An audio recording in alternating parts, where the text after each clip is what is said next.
नमस्कार, India news Madhya Pradesh Chhattisgarh में आपका स्वागत है। आप देख रहे हैं बड़ी बहस छत्तीसगढ़। बड़ी बहस छत्तीसगढ़ में आज हम बात करेंगे विधानसभा में पेश हुए बजट की। मैं हूं आपके साथ में ऋतु तोमर। तो छत्तीसगढ़ की भूपेश बघेल सरकार ने बुधवार को वित्तीय वर्ष 2022-23 के लिए अपना चौथा बजट पेश किया है। मुख्यमंत्री भूपेश बघेल ने बुधवार को 1,04,603 करोड़ रुपए का बजट पेश किया। आकार के लिहाज से ये अब तक का सबसे बड़ा बजट है। पिछले 2 साल से कोरोना संक्रमण और लॉकडाउन से जूझ रहे प्रदेश के हर वर्ग को मुख्यमंत्री से उम्मीद थी। इस उम्मीद को कायम रख मुख्यमंत्री ने राज्य के कर्मचारियों और अधिकारियों के लिए पुरानी पेंशन योजना को बहाल करने की घोषणा की। कर्मचारी भी लंबे समय से इसकी मांग कर रहे थे। वहीं आमजन को राहत देते हुए किसी भी नए टैक्स को नहीं लाया गया है। वहीं टैक्स वृद्धि पर सुझाव देने के लिए वित्त विभाग में नया सेल बनाने की घोषणा जरूर की। फिलहाल विधानसभा गुरुवार तक के लिए स्थगित कर दी गई। बजट में कोई नया कर नहीं लगाया गया है। सीएम ने बजट पेश करते हुए रिकॉर्ड गोबर खरीदी की बात भी कही है। इसके साथ ही सिंचाई क्षेत्र को विकसित करने पर भी जोर दिया गया। इसके अलावा सीएम ने बजट में शिक्षा पर जोर देते हुए नए स्कूल खोलने की भी घोषणा की है।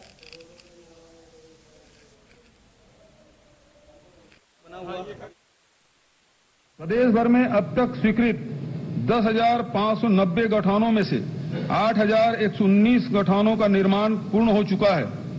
यहां उपलब्ध विशेष सुविधा के तहत अब तक 1,86,641 कृत्रिम गर्भाधान किए गए, जिसमें 57,943 बछड़ों का जन्म हुआ। गोधन न्याय योजना के तहत अब तक 63,89,000 क्विंटल गोबर का क्रय किया जाकर पशुपालकों को 127 करोड़ 79 लाख रुपए का भुगतान किया गया। लघु एवं मध्यम सिंचाई योजनाओं पर हमने विशेष ध्यान दिया है। परिणाम स्वरूप 2018 में वास्तविक सिंचाई क्षेत्रफल 10,90,000 हेक्टेयर से बढ़ाकर अब 13,58,000 हेक्टेयर हो चुका है। वर्ष 2022-23 में 1,705 नवीन कार्यों के लिए 300 करोड़ का प्रावधान है। इन कार्यों में 2,32,000 हेक्टेयर क्षेत्र में सिंचाई क्षमता विकसित होगी। नवीन मद अंतर्गत 249 बृहद कार्य, 53 मध्यम कार्य, 835 लघु सिंचाई कार्य तथा 404 एनीकट एवं स्टाफ डैम निर्माण कार्य शामिल है। इस वर्ष 11 पूर्व माध्यमिक शालाओं को हाई स्कूल में एवं 12 हाई स्कूल को हायर सेकेंडरी विद्यालयों में उन्नयन किए जाने हेतु नवीन मद में प्रावधान है। भवन विहीन 40 हाई स्कूलों, 17 हायर सेकेंडरी विद्यालयों के लिए नवीन भवन का निर्माण किया जाएगा। इसके लिए 50 करोड़ का प्रावधान है। रामकृष्ण मिशन आश्रम नारायणपुर द्वारा संचालित आवासीय विद्यालय कुतुल, कच्चापाल, इरगभट्टी, कुंदला एवं आकाबेड़ा में कर्मचारी आवास एवं अहाता निर्माण हेतु 6 करोड़ 95 लाख का नवीन मद में प्रावधान है। अनुसूचित जाति एवं जनजाति वर्ग के विद्यार्थियों के लिए संचालित भवन विहीन छात्रावास आवासों हेतु 106 भवन का निर्माण किया जाएगा। प्रदेश भर में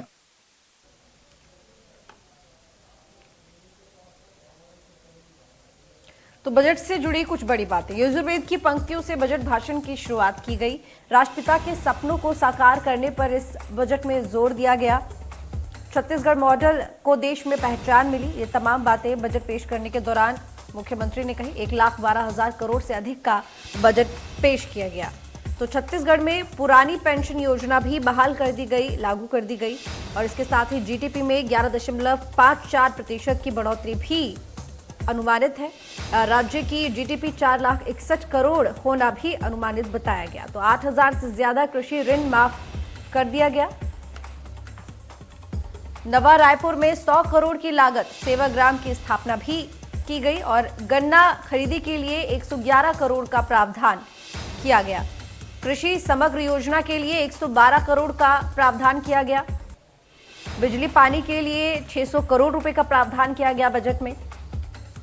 और व्यापम में परीक्षा शुल्क यहाँ पर मुफ्त यानी कि माफ कर दी गई है। इसके साथ ही लघु सिंचाई परियोजना के लिए 931 करोड़ का प्रावधान किया गया। जिला पंचायत प्रतिनिधियों के लिए भी जो निधि है वो बढ़ा दी गई है। विधायक निधि की राशि को भी बढ़ा दिया गया है।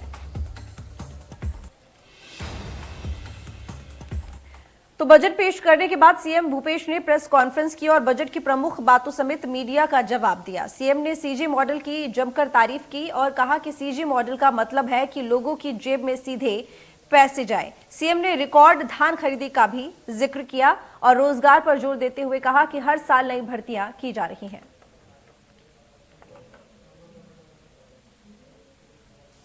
मॉडल यदि एक लाइन में आप समझें जी, तो ये है कि छत्तीसगढ़ मॉडल ये है कि आम जनता के जेब में पैसा जाना चाहिए, चाहे वो मजदूर हो, चाहे वो आदिवासी हो, चाहे वो अनुसूचित जाति के हो, चाहे वो महिला हो, चाहे नौजवान हो, चाहे व्यापारी हो, चाहे उद्योगपति, सबके जेब में पैसा जाना चाहिए। उसकी व्यवस्था सरकार कर रही है।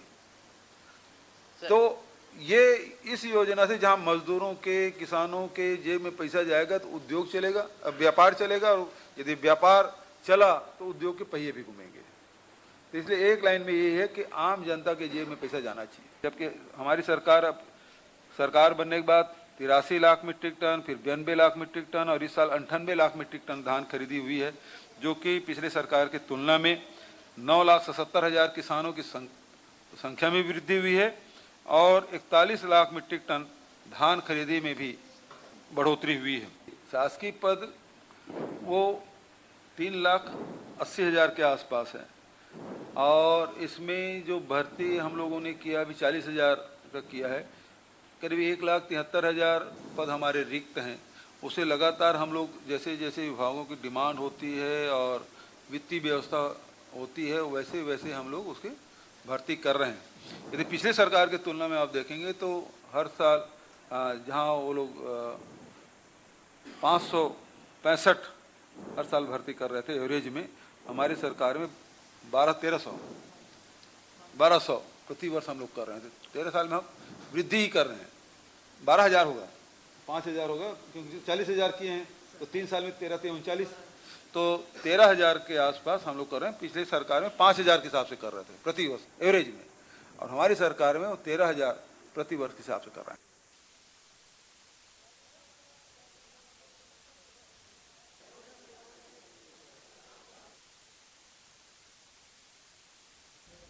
तो 1,04,603 करोड़ रुपए का बजट पेश किया गया है और अब तक का सबसे बड़ा बजट बताया जा रहा है। आपको बता दें कि चौथा बजट था जो कि मुख्यमंत्री द्वारा पेश किया गया और अब तक के बजट में यानी कि 20 साल लगभग हो गए हैं, सबसे बड़ा वित्तीय बजट इसे छत्तीसगढ़ का बताया गया है। बजट को लेकर कहा जा रहा है कि हर वर्ग का ध्यान रखा गया है और जिस तरीके से लगातार गौठानों को लेकर लगातार मुख्यमंत्री ये बात कहते हैं और ये भी कहा जाता है उनकी तरफ से कि देश में इसको एक नई पहचान मिली है और उसी को आगे बढ़ाते हुए वो इस बजट में एक खास तरीके से बजट लेकर पहुंचे। वो एक ब्रीफकेस लेकर पहुंचे जो कि गोबर का बना हुआ था और गो में वसते लक्ष्मी उस पर ये लिखा हुआ था, यानी कि गोबर में लक्ष्मी वसती है, जो कि ये बात लगातार मुख्यमंत्री कहते भी हैं। और उन्होंने कहा कि इसके जरिए उन्होंने आर्थिक व्यवस्था को ठीक करके दिखाया है, क्योंकि सबसे ज्यादा जो गौठानों को लेकर लगातार मुख्यमंत्री की तरफ से कहा जा रहा था कि लोगों का एक तो उस तरफ इंटरेस्ट भी बढ़ रहा है और अगर आर्थिक दृष्टि से भी देखें तो लगातार वो सहायक भी हुआ है। ऐसे में उन्होंने इसको लेकर तमाम बातें करी और इस बार के बजट को लेकर अगर कहें तो उन्होंने हर तरफ ध्यान दिया। इसके साथ ही गौठानों की अगर बात करें तो महात्मा गांधी के नाम पर उन्होंने उनको विकसित करने की बात कही है। महात्मा गांधी ग्रामीण औद्योगिक पार्क के रूप में गौठानों को विकसित किया जाएगा। इसके साथ ही महात्मा गांधी की स्मृतियों को संजोने एवं उनके विचारों पर आधारित विकास के रास्तों को प्रदर्शित करने के लिए नवा रायपुर में सेवाग्राम की स्थापना के लिए भी 5 करोड़ का प्रावधान किया गया है। तो राजीव गांधी भूमिहीन कृषि मजदूर न्याय योजना में 6,000 वार्षिक सहायता राशि को आगामी वर्ष से बढ़ाकर 7,000 रुपए प्रति वर्ष कर दिया गया है। इस तरह की तमाम घोषणाएं हैं जो कि बजट में की गई हैं। तो चर्चा की शुरुआत करेंगे। तमाम मेहमान हमारे साथ जुड़े हुए हैं। सुरेंद्र वर्मा कांग्रेस के प्रवक्ता हैं, हमारे साथ में जुड़े हुए हैं। स्वागत है आपका इंडिया न्यूज पर सुरेंद्र जी। नीलू शर्मा बीजेपी की प्रवक्ता, वो भी हमारे साथ जुड़े हुए हैं। स्वागत है आपका इंडिया न्यूज में। डॉक्टर तपेश चंद्र गुप्ता हमारे साथ जुड़े हुए हैं, अर्थशास्त्री हैं। स्वागत है आपका इंडिया न्यूज पर तपेश जी। और विगेंद्र सोने यहाँ पर सोनबेर नेता है किसान, ये भी हमारे साथ जुड़े हुए हैं। स्वागत है आपका विगेंद्र जी इंडिया न्यूज पर। अजय तिवारी हमारे साथ जुड़े हुए हैं, कर्मचारी वर्ग के नेता है। आपका स्वागत है अजय जी इंडिया न्यूज पर। सबसे पहले तो मैं यहाँ पर सुरेंद्र जी आपके पास आऊंगी। देखिए आज आपकी सरकार ने बजट पेश किया है, जाहिर है कि आपकी सरकार ने किया है, आपको तो बजट अच्छा लगेगा, लेकिन अगर मैं आपसे ये पूछना चाहूं कि आपको अपने इस बजट में सबसे खास क्या लगा, सबसे अच्छा क्या लगा, सबसे सही बात आपको कौन सी लगी, तो वो क्या होगी? ऋतु जी, बेहद संतुलित बजट है। वित्तीय अनुशासन और कुशल प्रबंधन का स्पष्ट झलक है। जिस प्रकार से पूंजीगत व्यय कुल व्यय का 14.6% है, जो पिछले बजट की तुलना में 1352 करोड़ की अधिक है। लगातार ये चौथा बजट है ऋतु जी जिसमें समावेशी विकास, सामाजिक न्याय और आमजन की समृद्धि को समर्पित प्रदर्शित होता है। जिस प्रकार से सुशासन और आम जनता की समृद्धि का छत्तीसगढ़ मॉडल जिस तेजी से पूरे देश में स्थापित हो रहा है, उसी दिशा में ये चौथा प्रयास है भूपेश बघेल सरकार का। सभी वर्गों के लिए इस बजट में प्रावधान किए गए हैं। कर्मचारियों की वर्षों से लंबित मांग, जिस प्रकार से 2004 में पुरानी पेंशन व्यवस्था खत्म करके एनपीएस सिस्टम लाया गया था, उसको पुनः बहाली करना कर्मचारियों में हर्ष का लहर है। पटाखे फूट रहे हैं, मिठाइयां बांटी जा रही है। उसी प्रकार से जो पुराने हमारे न्याय के 3 चरण जो हमने पूरे किए हैं, उसको यथावत रखा गया है। 6000 करोड़ का प्रावधान किसान राजीव गांधी किसान न्याय योजना में है। उसके साथ साथ जो भूमिहीन कृषि श्रमिक हैं उनके लिए जो योजना है उसमें, और भी जो ग्रामीण अर्थव्यवस्था, ग्रामीण परिवेश में जो पुजारी है, मांझी है, बैगा गुनिया है, उनको जोड़ने से निश्चित रूप से ग्रामीण अर्थव्यवस्था और मजबूत होगी। लोगों को आर्थिक सहायता सीधे तौर पर मिलेगी। पंचायत के प्रतिनिधियों की बहुत लंबित मांग थी, क्योंकि जिला पंचायत क्षेत्र हम देखें तो लगभग आधा विधानसभा होता है। जिला पंचायत सदस्यों के पास कोई अधिकार, कोई फंड नहीं होते थे। उनकी जो स्थानीय निकाय के जनप्रतिनिधि हैं, उनका जो मानदेय है वो भी 50% से लेके 120% तक बढ़ाया गया है। उसके साथ साथ उनको जो निधि होती है वो भी दी गई है। तो विधायकों की जो निधि होती है वो भी 1.5 करोड़ से बढ़ाकर 4 करोड़ किया गया है। तो निश्चित रूप से ये आम जनता की समृद्धि का बजट है। सकल जो घरेलू उत्पाद है, जीडीपी है, उसमें 13.6% की बढ़ोतरी है। पिछले साल के तुलना में जो 3,52,161 करोड़ का था वो 4,61,000 से अधिक अपेक्षित है। तो निश्चित रूप से 13.6% की जो बढ़ोतरी है वो बेहद महत्वपूर्ण है। जिस प्रकार से प्रति व्यक्ति आय, एक तरफ देश में जहां केंद्रीय आंकड़ों में यह कहा माना गया है कि 97% लोगों की आय घटी है, वहीं छत्तीसगढ़ में 12%, लगभग 12.25% जो प्रति व्यक्ति आय बढ़ी है, वो सभी छत्तीसगढ़ के वासियों के लिए एक गौरव का विषय है। निश्चित रूप से भारतीय जनता पार्टी यह कह सकती है कि इनके लिए भारतीय जनता पार्टी के नेता, क्योंकि पहले भी लगातार जो सरकार भूपेश बघेल जनहित के काम कर रही है उसके चलते ये अपनी विश्वसनीयता खो चुके हैं। तो भारतीय जनता पार्टी के लिए ये दिशाहीन और निराशा का बजट हो सकता है। हताशा, कुंठा और निराशा लगातार सामने झलक रही है, लेकिन आम छत्तीसगढ़िया के लिए गर्व का विषय है, गौरव का विषय है। समृद्धि और सुशासन का बजट है। निश्चित रूप से जिस प्रकार से सामाजिक क्षेत्रों के लिए 37%, आर्थिक क्षेत्र के लिए 40%, जिससे रोजगार भी जनरेट होंगे, सेवा के क्षेत्र में बजट का 23% प्रावधान किया जाना एक संतुलित और वित्तीय अनुशासन का है। इसमें अधोसंरचना के विकास के लिए, सिंचाई के लिए, कृषि के लिए, खाद्यान्न, वनोपजों की प्रोसेसिंग, वैल्यू एडिशन और मार्केटिंग के साथ साथ रोजगार मिशन के लिए भी 2000 करोड़ का प्रावधान किया जाना, शिक्षा, स्वास्थ्य और आम जनता की समृद्धि को समर्पित बजट है ऋतु जी। चलिए ठीक है, यानी कि सुरेंद्र जी आपका कहना है कि बजट बहुत ही संतुलित है और सभी वर्गों का ध्यान रखा गया है। नीलू जी आपके पास आऊंगी, कितने मार्क्स देंगे आप 10 में से बजट को? देखिए ऋतु जी, आज का जो बजट प्रस्तुत किया गया है, माननीय मुख्यमंत्री जी वित्त मंत्री के बतौर चौथा बजट प्रस्तुत किए हैं। अब आप तो जो मार्क्स पूछ रहे हैं 10 में, तो अब हम तो इसको 0 ही देंगे, इसलिए क्योंकि ये टोटल निराशाजनक बजट है और जन विरोधी बजट है। ये सिर्फ आंकड़ों की, इसमें सिर्फ जादूगरी ही इस बजट में प्रस्तुत की गई है। सरकार के द्वारा किसी भी प्रकार का कोई भी अपनी पुरानी उन जन घोषणाओं को इन्होंने किसी भी प्रकार का इस चौथे बजट में उन्होंने कोई ठोस कदम जो है वो नहीं उठाया है।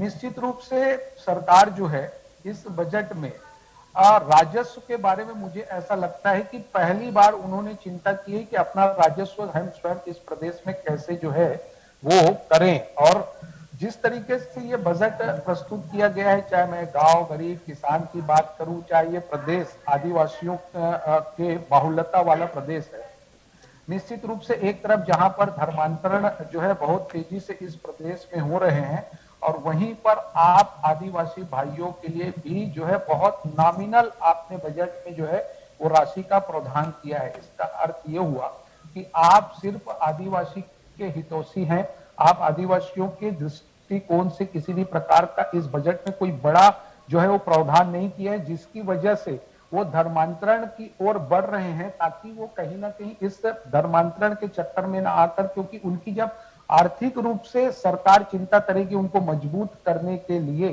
तब कहीं वह जाकर इस तरीके के धर्मांतरण जैसे विषयों से वो दूर रहेंगे। वहीं मैं अगर महिलाओं की अगर बात करूं तो निश्चित रूप से इस बजट में महिलाओं के लिए भी ऐसा कोई बहुत बड़ा प्रावधान, क्योंकि हमारी जो महिला बहनें हैं रेडी टू ईट फूड से, स्व सहायता समूह से, वो अपने आर्थिक सबलता की ओर अग्रसर हमेशा से रहती है। और जिस तरीके से ये सरकार रेडी टू ईट जैसे बहुत महत्वपूर्ण जो महिला समूह का काम है उसको भी छीनने का प्रयास करी, तो उसमें सिर्फ ये उनके कर्ज के माफी को इन्होंने पिछले अपने घोषणा पत्र में कहा था, लेकिन किसी भी प्रकार का ये चौथा बजट है। मुझे ऐसा लगता है कि कोरोना के बाद तो यह बजट जो है वो छत्तीसगढ़ की आर्थिक समृद्धि, उन्नति और प्रगति और तरक्की का जो है वो बजट होना चाहिए था, लेकिन सिर्फ ये आंकड़ों की बाजीगरी और एक बड़ा सब्जेक्ट जो है इस बजट में दिखाया गया है। किसी भी प्रकार का कोई भी यहाँ पर बजट में कि हम उसको जो है आने वाले समय में इस बजट के माध्यम से छत्तीसगढ़ जो है वो विकास की और अग्रसर होगा या तेजी से विकास करेगा, ऐसा किसी भी प्रकार का जो है वो प्रावधान नहीं दिखता है। सिर्फ इसमें कहीं ना कहीं देखिए, एक अगर मैं इसको बोलूं तो ये दूर के ढोल सुहाने जैसी वाला जो है वो विषय इस बजट में जो है वो दिखता है। एक तरफ आप नए मुख्यमंत्री निवास के लिए 591 करोड़ का जो है वो राशि का प्रावधान करते हैं, वहीं इस प्रदेश के 20 लाख जो बेरोजगार हैं उनके लिए किसी भी प्रकार की कोई बड़ी राशि, वो तो जो राशि भी जो है वो इस बजट में प्रावधान किया गया है वो बहुत कम राशि है। आवास के दृष्टिकोण से आप जो राशि इस बजट में प्रस्तुत करते हैं, और वहीं युवाओं के रोजगार के अवसर के दृष्टिकोण से आपको बजट में भी किसी भी प्रकार की कोई बड़ी आप प्रावधान नहीं करते हैं, तो निश्चित रूप से इस प्रदेश के युवा भी जो है इस बजट से जो है वो निराश हो गए हैं। और स्वाभाविक रूप से चूंकि छत्तीसगढ़ किसानों का, धान का कटोरा कहलाता है, किसानों का जो है ये प्रदेश है, आप किसी भी प्रकार के ऐसा कोई इस बजट में किसानों के भी आय को दुगनी करने के लिए, उनको लाभ के लिए आप ऐसा कोई बड़ा प्रावधान आपने किया नहीं है। आप धान की खरीदी की बात करते हैं, धान आप जो है रिकॉर्ड तोड़ धान हमने खरीदा, ऐसा आपका इस बजट में आपने नीलू जी, इस बजट में आपको तो आपकी बातों से लग रहा है कि इसमें कुछ था ही नहीं, तो फिर बजट में था क्या? अगर किसानों की भी बात नहीं हुई है, युवाओं की भी बात नहीं हुई है, महिलाओं की भी बात नहीं हुई है, ग्रामीण क्षेत्र की भी बात नहीं हुई है, तो फिर बात किस चीज की हुई है? तो बात तो मैं तो वही बोला ना रितु जी कि टोटल ये सिर्फ आंकड़ों की जादूगरी है, सिर्फ इस पे दूर के ढोल सुहाने जैसे ये इस बजट को प्रस्तुत किया गया है। आप कहीं ना कहीं इसको धरातल पर ये कितना उतरता है ये तो भविष्य में जो है वो दिखेगा। पुरानी पेंशन योजना कर्मचारियों के लिए एक सरकार ने एक अच्छा कदम उठाया है और कर्मचारी उससे स्वाभाविक रूप से खुश भी हैं, लेकिन कहीं ना कहीं ये जो गांव गरीब किसान युवा भी इस बजट से जो है वो एक प्रकार से जो प्रभावित होता है, या एक बजट जब राज्य का प्रस्तुत होता है तो निश्चित रूप से भी उनको ये लगता है कि बजट में हमारे लिए क्या प्रावधान है। तो मुझे ऐसा लगता है कि किसी भी प्रकार का ऐसा कोई भी इस बजट में कोई सिर्फ ये लोक लुभावन बजट की हम प्रस्तुत कर ले और धरातल में इसका अगर किसी भी प्रकार का कोई अगर इसमें दूरगामी परिणाम नहीं दिखता है तो फिर बजट का फिर कोई आप जिस तरीके से बजट को यहाँ विधानसभा में प्रस्तुत किए हैं और आप यहाँ पर आपने आंकड़ों को बताया है, तो वो आंकड़े जो है चाहे वो किसी भी क्षेत्र के, चाहे गांव गरीब किसान युवा हो चाहे महिला हो, उसका कहीं ना कहीं वो प्रभाव जो है छत्तीसगढ़ के विकास पर जो है वो दिखना चाहिए। लेकिन हमको ऐसा नहीं लगता कि ये छत्तीसगढ़ के विकास को या दशा और दिशा को जो है वो बदलेगा। चलिए ठीक, तपेश जी आपके पास आऊंगे। देखिए हमने नीलू जी को भी सुना, सुरेंद्र जी को भी सुना, और कांग्रेस ने तो पेश किया है, बीजेपी उसका जाहिर है कि जिस तरीके से नीलू जी ने नंबर दिए हैं 0, उनका तो ये कहना है कि बजट जीरो था, जो भी चीजें की गई हैं सिर्फ आंकड़ों का खेल है, असल में कुछ नहीं है। तपेश जी, आपकी क्या राय है बजट को लेकर? आप कितने मार्क्स देंगे 10 में से? किस तरह का बजट रहा है छत्तीसगढ़ का? मैं 10 में 7 मार्क्स दूंगा। और मैं जो उस पे अंक काट रहा हूं उसका भी मैं आपको कारण बता दूंगा। बिल्कुल, बताइए। हमको एक संतुलित बजट पेश करने के लिए कल्याणकारी योजना के साथ साथ कुल बजट का 20% हमें विकास कार्यों के लिए व्यय किया जाना चाहिए, अगर वास्तव में संतुलन स्थापित करना है तो। जी। और कल्याणकारी योजनाएं जब हम स्थापित करते हैं तो पूर्ववर्ती संचालित योजनाओं में हितग्राहियों की संख्या में वृद्धि करने की बात होनी चाहिए। अनुलाभ और उसमें जो राशि की मात्रा में वृद्धि के साथ साथ हितग्राहियों की संख्या में भी वृद्धि होनी चाहिए। अब वे वही लोग ही अगर लाभान्वित होते रहेंगे, जो कुंभ तय हो गया है, तो उनका आर्थिक विकास ही होगा, वो उसी स्थिति में पनपते रहेंगे। उसमें कुछ नए लोगों को जोड़ के, जो जरूरतमंद है उनको जोड़ के आगे बढ़ाने की बात हो, जो इनको मिला है वो प्रोत्साहित होकर आगे बढ़े की बात हो, तो वो थोड़ा सा ये स्पष्ट नहीं है। इस कारण मैं उसका 1 अंक लेते हुए कर रहा हूं। और तीसरी चीज, जो आम जन की एक धारणा थी कर्मचारियों की, जिसके लिए मैं किसी में न अंक काट रहा हूं न जोड़ रहा हूं, ये भ्रांतियां दूर करना चाहता हूं। लोग कह रहे थे कि डीए मिलना चाहिए, बजट में डीए का प्रावधान होगा। बजट में डीए का प्रावधान ये लोक लुभावन बनाने के लिए किया जा सकता है। किसी भी अधिकारी कर्मचारी का डीए की घोषित करना एक नियमित और सतत प्रक्रिया है, जो कि इसमें नहीं है। तो मैं मान के चलता हूं 1 अप्रैल के बाद मुख्यमंत्री जी इसको साहिस दे देंगे और कर्मचारी से लाभान्वित होंगे। पूरा बजट ग्रामीण और आदिवासी परियोजना क्षेत्र से संबंधित प्रतीत होता है। और छत्तीसगढ़ का पूरा लगभग 67% भाग ग्रामीण है और आदिवासी क्षेत्र में लगभग 40% क्षेत्र जो उसका हो जाता है। मतलब उसमें आदिवासी और ये सब चीजें भी थोड़ी जुड़ी जाती है, दोनों की क्रॉस करेंगे तो इस तरीके से उनकी योजनाओं के लिए हितार्थ कुछ चीजें बनाई गई है। इसका सकारात्मक परिणाम आएगा। जब हम लोकतांत्रिक दृष्टिकोण से बात करते हैं तो हमें समुचित रूप से उसका वितरण देखना पड़ता है, पर आज के डेट में बजट जो है सिर्फ आर्थिक मुद्दा नहीं हो गया है, यह राजनीतिक आर्थिक मुद्दा हो गया है। जो भी सरकार आती है अपने एजेंडे के अनुसार से उसे प्रस्तुत करती है और उन राशि का विरोजन करके आम जनता तक अपनी छवि को पहुंचाने की कोशिश करती है। तो यह चीज इस बजट में साफ दिख रहा है। और दूसरा सबसे बड़ी बात यह है इस बजट की, बजट के पहले पन्ने की बात करूं तो वो ये है कि छत्तीसगढ़ की अस्मिता की रक्षा करते हुए, गौ माता के जीवन को समर्पित करते हुए, गौ उसके कहा जाए गौ अवशेष गोबर से जो उन्होंने ब्रीफकेस प्रस्तुत करके बजट को प्रस्तुत किया, वो एक प्रकार से गौ माता का सौगन या उसकी कसम लेते हुए बजट प्रस्तुत किया गया है। तो मैं मान के चलता हूं कि यह कल्याणकारी योजना इस बार सकारात्मक रूप लेगा और एक अच्छे रूप को प्राप्त करेगा। और आगामी बजट में मैं उम्मीद करता हूं कि सरकार विनियोजन पर 20% व्यय करे, ताकि हमारे पास जो राशियां जो है, हम विकास के मार्ग है, अधोसंरचना विकास होना है, वो भी समयबद्ध रूप से होता रहे। चलिए ठीक, विजेंद्र जी आपके पास आऊंगी। देखिए, आप किसान नेता हैं और जिस तरीके से अभी तपेश जी ने भी कहा और खुद मुख्यमंत्री ने भी कहा कि ये जो सरकार है किसानों की तरफ, ग्रामीण क्षेत्रों की तरफ बहुत ज्यादा ध्यान देती है, किसानों के लिए भी कई योजनाओं की घोषणा की गई है। आप कितने संतुष्ट हैं इस किसानों के नजरिए से अगर देखें तो इस बजट से?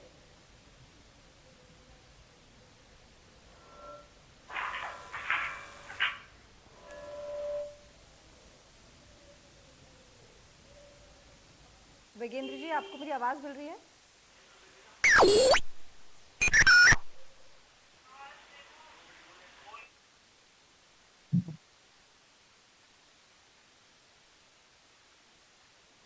धान खरीदी की व्यवस्था 2500 रुपए में करती है, मात्र 45 दिन, तो बाकी 365 दिन में 10.5 महीना किसान अपने फसल को कहाँ बेचे। दूसरी बात, फसल के लिए यहाँ बाजार उपलब्ध नहीं है। 239 मंडियों में से मात्र 14 मंडी संचालित है, तो मंडी बाजार ही नहीं है किसानों का, तो अपना फसल कहाँ बेचेंगे। दूसरी बात, राहुल गांधी जी यूपी के चुनाव प्रचार में छत्तीसगढ़ को मॉडल स्टेट के रूप में प्रस्तुत किया था और खुद कहे थे कि छत्तीसगढ़ में फसल की व्यवस्था, बिक्री की व्यवस्था इतनी अच्छी है कि किसान फसल लेके जाता है और पैसा लेके आता है। तो राहुल जी को गलत जानकारी दी गई है छत्तीसगढ़ के द्वारा। यहाँ पे मंडी ही संचालित नहीं है, और मंडी है भी तो वहाँ पे समर्थन मूल्य भी नहीं मिलता किसानों को। आज अगर हम धान बेचने जाते हैं तो 1200 से 1500 रुपए में बेच रहे हैं, चना बेचने जाते हैं तो समर्थन मूल्य से कम में बिकता है। तो सरकार जो है किसानों को बाजार उपलब्ध नहीं करा पाई है। दूसरी बात, प्रमुख बात, मैं आपको एक और जानकारी देना चाहूंगा आपके चैनल के माध्यम से कि छत्तीसगढ़ में उद्योगों को बिजली सस्ती और किसानों को बिजली महंगी। मैं उसका उल्लेख पूरा डिटेल आपको बता देता हूं। उद्योग को 5 रुपया 78 पैसे में दिया जा रहा है और किसानों को 5 रुपया 83 पैसे में। तो फिर ये अपने आप को छत्तीसगढ़िया सरकार किसानों की सरकार कहती है, तो किसानों को 5 पैसा अगर उद्योगपतियों को सस्ता देने से करोड़ों का लाभ उद्योग को हो रहा है, तो ये उद्योगपतियों की सरकार है, किसानों की सरकार नहीं है। 5 पैसा हमारे लिए लाखों में नुकसान होता है किसान। तो मैं आपके चैनल के माध्यम से ये स्पष्ट करना चाहता हूं कि किसानों को इस बजट में ना तो बांध के माध्यम से, ना सिंचाई के माध्यम से, ना फूड प्रोसेसिंग यूनिट के माध्यम से, ना अन्य किसी लाभकारी व्यवस्था किसानों के लिए इस बजट में हमारे किसान भाइयों के लिए इसमें कहीं नहीं दिखता। ये सिर्फ एक आंकड़ों का माया जाल जो है, कहना है कि किसानों के लिए कुछ खास नहीं है। जी ठीक, चलिए अजय तिवारी जी भी हमारे साथ जुड़े हुए हैं, कर्मचारी वर्ग के नेता हैं। अजय जी, आप कितने संतुष्ट हैं इस छत्तीसगढ़ के बजट से?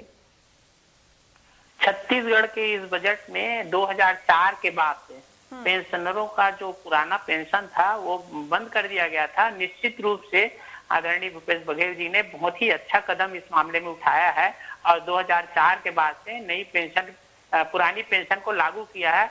इससे पूरे कर्मचारी जगत में खुशी की लहर तो है, लेकिन इसके साथ ही साथ में हमें अभी हमारी महंगाई भत्ता है। मैं ये चाहता था कि भाई एक देश, एक वेतन भत्ता और एक महंगाई भत्ता, ऐसा एक प्रावधान लागू होना चाहिए। महंगाई तो सबके लिए बराबर रहती है ना, वैसे चाहे स्टेट में हमारे रहने वाला, जब क्रय शक्ति एक है, विक्रय शक्ति एक है, और यहाँ पे रहने वाले जो भाई यहीं पे स्टेट गवर्नमेंट का एम्प्लॉय है और हमारे यहीं पे सेंट्रल गवर्नमेंट का एम्प्लॉय है, स्थानीय कर्मचारी के एम्प्लॉय है, और सबको अलग अलग महंगाई भत्ता दिया जा रहा था। इस मामले में महंगाई भत्ता भी एक रहनी चाहिए था। और दूसरी बात की जो हमारे अनियमित कर्मचारी हैं, वो अनियमित कर्मचारियों को भी नियमित करने का जो प्रावधान रखा जाना था, उसके लिए भी बजट का ऐलान करना था और एक बहुत ही अच्छा किया। इसका हम लोग स्वागत करते हैं माननीय मुख्यमंत्री जी का। बहुत ऐसे ठीक बजट है बजट में, लेकिन थोड़ी सी और महंगाई भत्ता वगैरह और हमारा जो वेतन विसंगति वगैरह का है,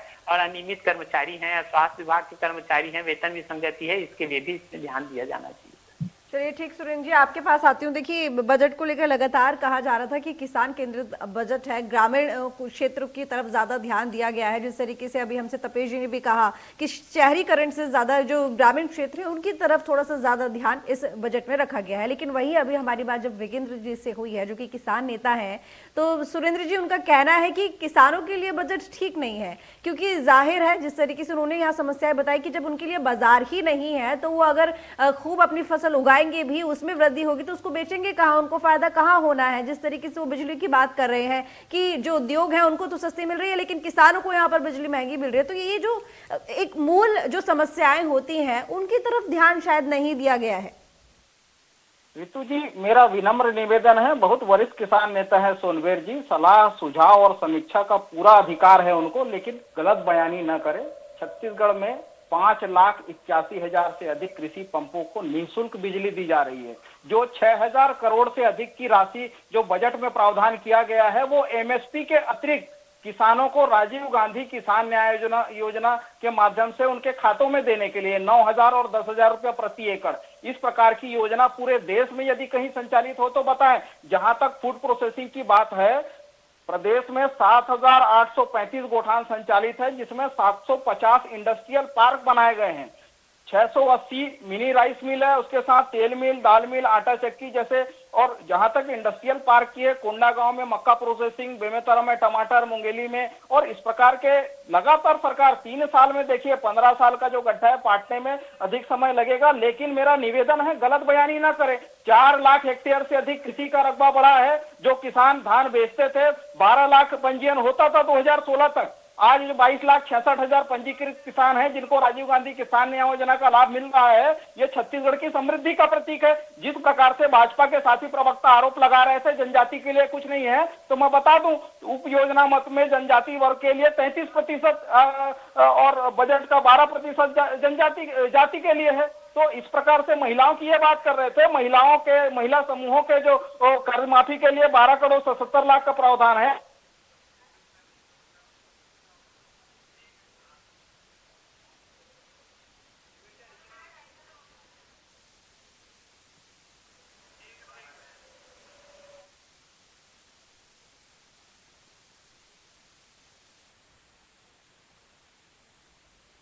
सुरेंद्र जी, आपकी आवाज हम तक नहीं पहुंच रही है। क्या आपको मेरी आवाज मिल रही है सुरेंद्र जी?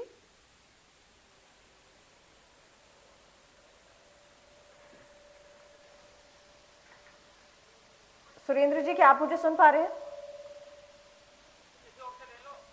जी चलिए, ठीक है, उन तक हमारी आवाज नहीं पहुंच पा रही है। हम दोबारा कोशिश करेंगे संपर्क साधने की। जी विजेंद्र जी बोलिए, आप कुछ बोल रहे वाले थे इस बात को लेकर।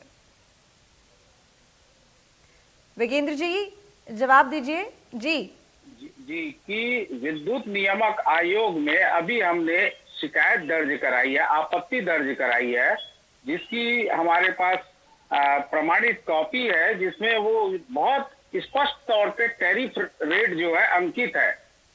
और ये सब्सिडी की बात कह रहे हैं, मुफ्त की बात कह रहे हैं, तो मुफ्त का प्रावधान भी है, परंतु जो किसान को अधिक एचपी वाले या अधिक पंप की आवश्यकता है, एक में ही छूट मिल रहा है, बाकी में उसको शुल्क देना पड़ रहा है। तो मैं उस शुल्क की बात कह रहा हूँ, मैं कोई गलत बयानबाजी नहीं कर रहा हूँ। मेरे पास प्रमाणित दस्तावेज है। उद्योगों को अधिक बिजली उपभोग करते हैं, इसलिए उनको कम स्लैब में रखा जा रहा है। किसान कम बिजली उपभोग करते हैं, इसलिए उसको ज्यादा स्लैब में रखा जा रहा है। 5 रुपया 83 पैसा किसानों का है प्रति यूनिट, 5 रुपया 78 पैसा उद्योगों का है। और ये मैं प्रमाणित दस्तावेज मैं आपको दे सकता हूँ, आपके चैनल के माध्यम से भी अगर कहें तो मैं आपको उपलब्ध करा दूंगा। तो फ्री बिजली की बात कर रहे हैं, तो फ्री बिजली सिर्फ एक पंप में, अगर एक किसान के पास 4 पंप है तो उसे एक ही पंप में छूट मिलेगा, चारों में नहीं मिलेगा। तो इसलिए मैंने कहा कि किसानों को बिजली महंगी और उद्योगों को बिजली सस्ती, ये मैंने कहा। ठीक, सुरेंद्र जी जवाब दीजिए।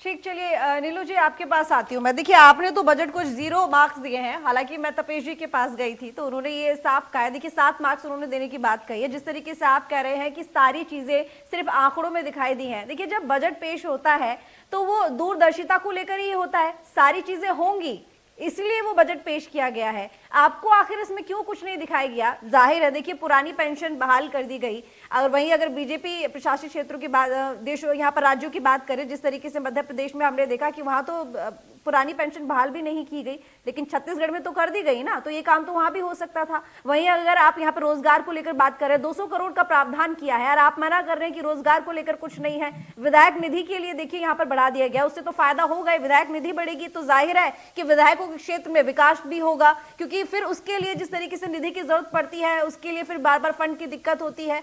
तो काम तो किया है बजट में जो कि दिख रहा है, लेकिन आपको क्यों इसमें कमियां लग रही हैं? देखिए ऋतु जी, तपेश जी बहुत अनुभवी अर्थशास्त्री हैं, वो निश्चित रूप से इस बजट में अंक उन्होंने दिया होगा।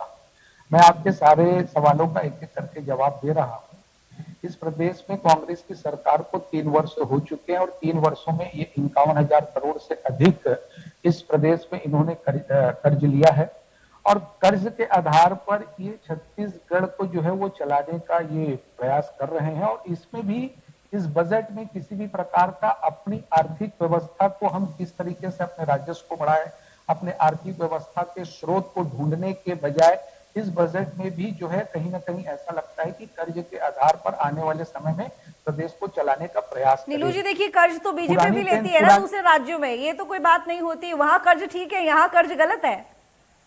मेरी बात पूरी हो जाने दीजिए बिल्कुल जी। ठीक है, पुरानी बोलिए। पेंशन योजना बहाल हुई है, लेकिन जैसे कि अजय जी ने कहा कि निश्चित रूप से इस राज्य के जो कर्मचारी हैं उसका स्वागत किए हैं, और केंद्र की जो महंगाई भत्ता जो है हमारे जो कर्मचारियों को मिलना चाहिए था, उस पे सरकार जो है वो मौन है, उस पे किसी भी प्रकार का कोई भी इस बजट में प्रावधान नहीं किया गया है। पुरानी पेंशन योजना बहाल की गई है, लेकिन इस राज्य के कर्मचारियों को केंद्र की जो के समान महंगाई भत्ता का जो है इसमें किसी भी प्रकार का कोई भी आप इसमें देखिएगा तो इस बजट में आपको कहीं भी कुछ भी नहीं दिखेगा।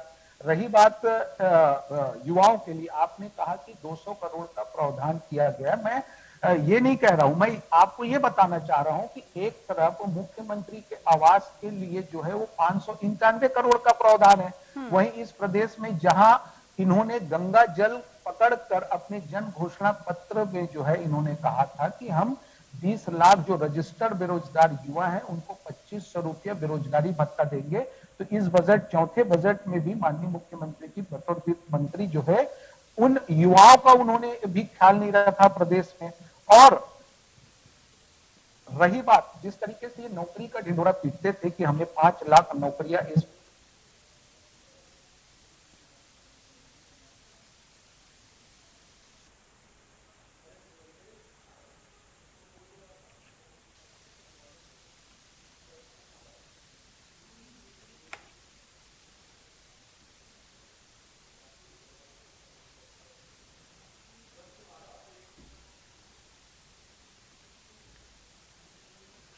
सुरेंद्र जी जवाब दीजिए, जितनी भी बातें अभी नीलू जी ने कही। रितु जी, भारतीय जनता पार्टी के झूठ का इससे बड़ा नमूना नहीं मिलेगा। ये गंगा जल की बात ये करते हैं, बार बार करते हैं। एक बार नीलू जी से निवेदन है, यूट्यूब पे ढूंढ ले, वो वीडियो मिल जाएगा। गंगा जल जो इस प्रकार से ये झूठ फैलाए थे, कर्ज माफी के लिए था, 10 दिन नहीं लगे, 2 दिन नहीं लगे, 2 घंटे में हमने पूरा किया। बेरोजगारी भत्ता भारतीय जनता पार्टी का वादा था। हमने युवाओं को सामाजिक कार्यक्रमों से जोड़ने की बात कही। राजीव गांधी मितान क्लब का गठन जो है वो उसी दिशा में है। 2000 करोड़ की राशि रोजगार मिशन के लिए है। और भारतीय जनता पार्टी के साथी प्रवक्ता कह रहे थे कि जनजाति वर्ग के लिए, आदिवासी वर्ग के लिए कुछ नहीं है। तो मैं बता दूं कि ये बजट एक बार फिर से पढ़ ले। जनजाति वर्ग के विकास उप योजना मद में 33% और अनुसूचित जाति उप मद में 12% बजट का प्रावधान है। जिस प्रकार से कृषि की बात कर रहे हैं, ये लगातार हमने न केवल कृषि का रकबा बढ़ाया बल्कि पंजीकृत किसानों की संख्या भी दुगनी हो गई है। 14 लाख इनके समय में पंजीकृत किसान हुआ करते थे। इस साल जो राजीव गांधी किसान न्याय योजना में लाभान्वित है वो 22,66,000 से अधिक किसान हैं।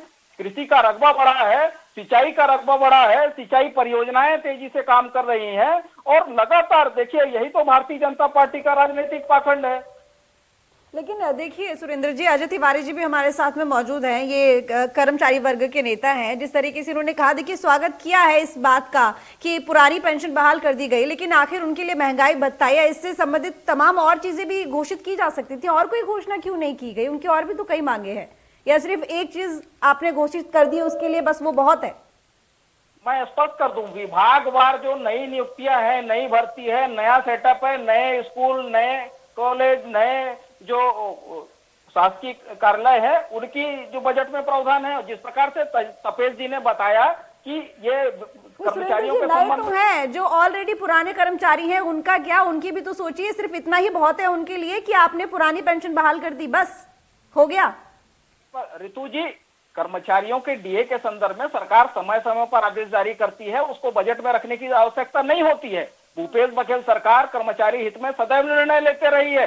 जो एनपीए में जो नियोक्ता का अंशदान है वो 10% से बढ़ाकर पिछले दिनों 14% भी किया था। तो बजट का इंतजार उसके लिए नहीं होता, वो कर्मचारियों के हित में निर्णय समय समय पर जारी होते हैं।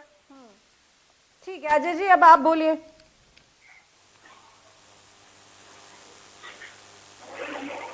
अजय जी, मेरी आवाज मिल रही है आपको?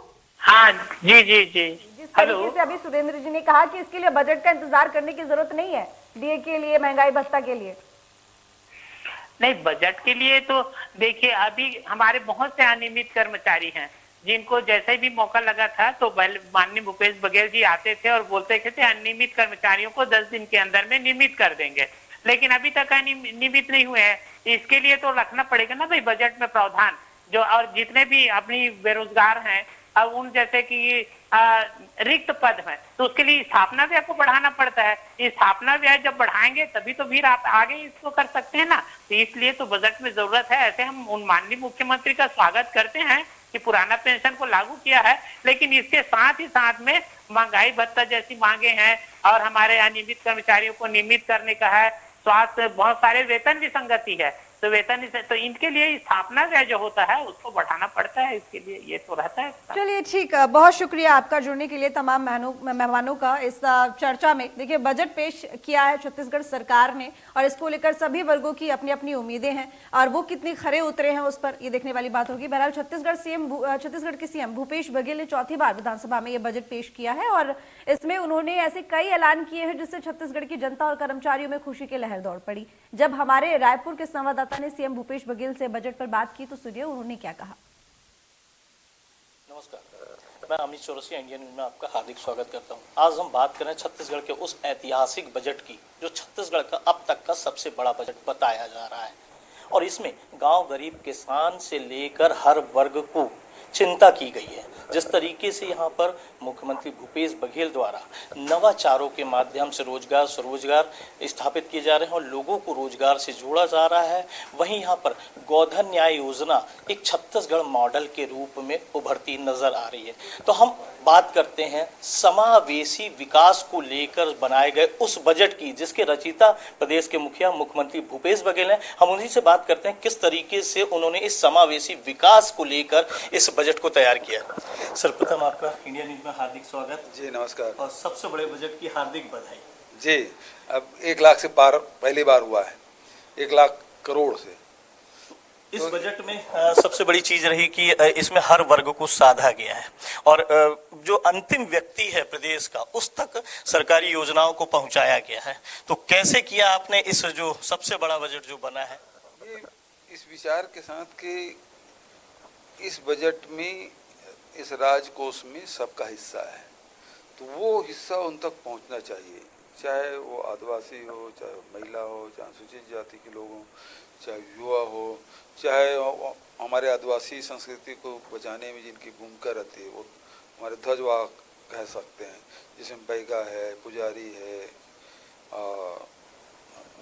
गुनिया हैं और भी जो लोग हैं तो उनकी भी व्यवस्था। और साथ ही अब जो इकोनॉमी को आगे बढ़ाया है तो ग्रामीण हमारे परिवेश में जितने भी वहाँ जो चाहे उत्पादन हो, चाहे दलहन हो, तिलहन हो, धान्य हो और साथ ही लघु उपज हो, उसके प्रोसेसिंग का प्लांट लगाएं ताकि हम उसका वैल्यू एडिशन भी करें, लोगों को रोजगार मिल सके, ज़्यादा कीमत भी मिल सके और उसके लिए सीमार्ट उसके विक्रय की व्यवस्था।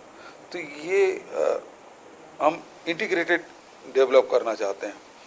उत्पादन करने वाले को विक्रय की चिंता नहीं होनी चाहिए, विक्रय करने वाले की चिंता नहीं होनी चाहिए कि क्वालिटी क्या होगा।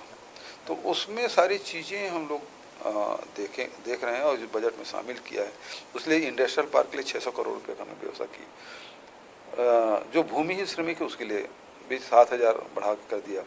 किसानों को अब जैसे समर्थन मूल्य बढ़ेगा उसको अगले साल, इस साल तो 2540 रुपये मिलेगा उनको क्विंटल, अगले साल जितना समर्थन मूल्य बढ़ेगा और बढ़ जाएगा। तो किसान के लिए भी है। शहर के विकास के भी पूरा ध्यान रखा गया है। School, college, medical college, infrastructure तैयार करना, स्वामी आत्मानंद अंग्रेजी माध्यम स्कूल, हिंदी माध्यम स्कूल, उसकी भी व्यवस्था। विधायकों के क्षेत्र विकास निधि में 2 करोड़ के बजाय 4 करोड़ कर दिया गया। उसके साथ साथ जो पुरानी पेंशन कर्मचारियों की जो डिमांड थी उसको भी हमने लागू कर दिया। एक सबसे बड़ी चीज है कि भूपेश बघेल हमेशा नवाचारों के लिए जाने जाते हैं। जिस तरीके से गोधन न्याय योजना आज देश में प्रचलित हुई है और छत्तीसगढ़ मॉडल की लीड करती नजर आ रही है। और यहाँ पर आज जब आप पहुंचे तब आपने एक गोबर से बना हुआ बैग भी लेकर आए थे, और पिछली बार जिस तरह आपने एक जो आपका राज्य का एक पंछा था उसके साथ आए थे। तो इन नवाचारों में कैसे आप इस बजट को देखिए, इसमें गोबर से भी कैसे पैसा कमाया जा सकता है छत्तीसगढ़ ने कर दिखाया। गोबर हमारे लिए कितना महत्वपूर्ण है और कितना कीमती है, चाहे वो घर में उपयोग करने लिपाई पोताई की बात, पवित्रता की बात हो, चाहे पूजा में हम गौरी बनाते हैं तब उसकी बात हो, चाहे हम खेत में डाल के अपनी जमीन के स्वास्थ्य को ठीक करते हैं, उर्वरा शक्ति बढ़ाते हैं, तो हमारे लिए कितना महत्वपूर्ण है गोबर। तो उससे फिर गोबर से बना हुआ आज ब्रीफ केस लेकर आए। सबसे बड़ी चीज है कि यहाँ पर जो विपक्ष ने इसे ढोल का पोल और सफेद हाथी का बजट बताया है, तो इसे आप किस तरह ले रहे हैं?